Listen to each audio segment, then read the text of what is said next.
Bonjour et bienvenue sur Microsoft TechNet. Je vais à présent installer le service DNS sur mon serveur DC2-siège et ainsi pouvoir disposer d'une solution de tolérance aux pannes pour le service DNS entre mon serveur DC1 et mon serveur DC2. Pour ce faire, je vais aller dans Panneau de configuration,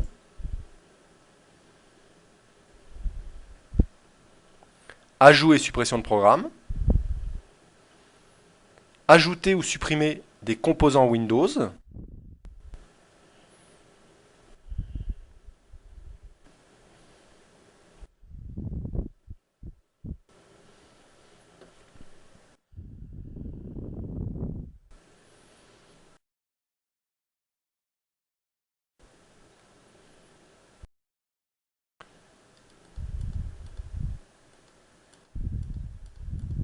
je vais aller dans les services de mise en réseau, je clique sur Détail et je vais choisir d'installer le système DNS.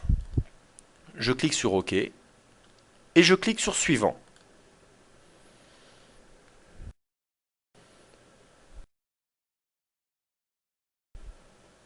Je fournis le chemin d'accès aux sources d'installation.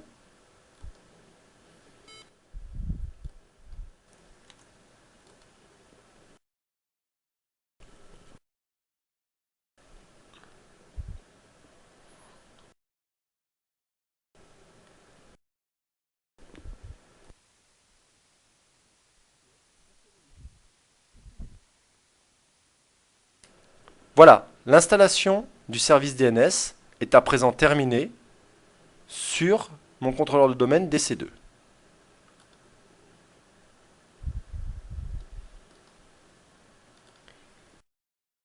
Sur mon contrôleur DC1-siège, au niveau de la console d'administration DNS, et tout particulièrement au niveau des différentes zones présentes au niveau de cette console,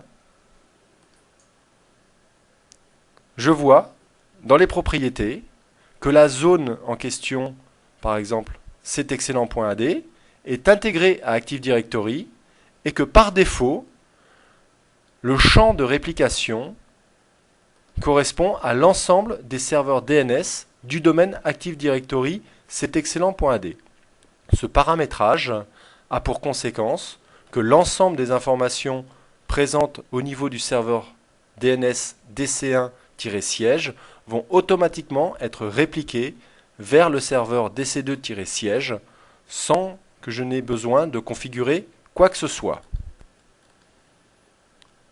De même, en ce qui concerne la zone underscore msdcs.setexcellent.ad, cette zone étant intégrée à Active Directory, la réplication étant paramétrée pour tous les serveurs DNS de la forêt Active Directory, cette zone va automatiquement se répliquer sur mon serveur DC2-siège avec comme délai le délai de réplication au niveau de mon domaine qui est d'un maximum de 5 minutes.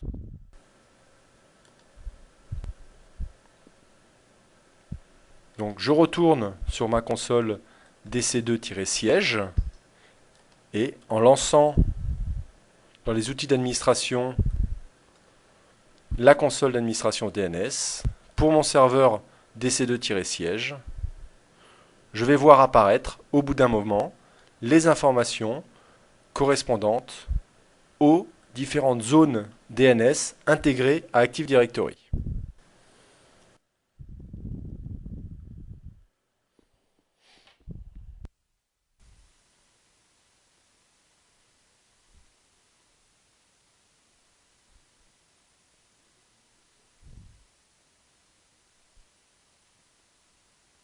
Voilà, on voit bien que les différentes zones en question se sont maintenant répliquées sur le serveur DC2-siège et je vais donc maintenant configurer l'ensemble de mes clients pour pointer à la fois sur DC1-siège et sur DC2-siège et ainsi assurer une tolérance de panne au niveau du service DNS. Cette IDEMO est à présent terminée. Merci de votre attention. À bientôt.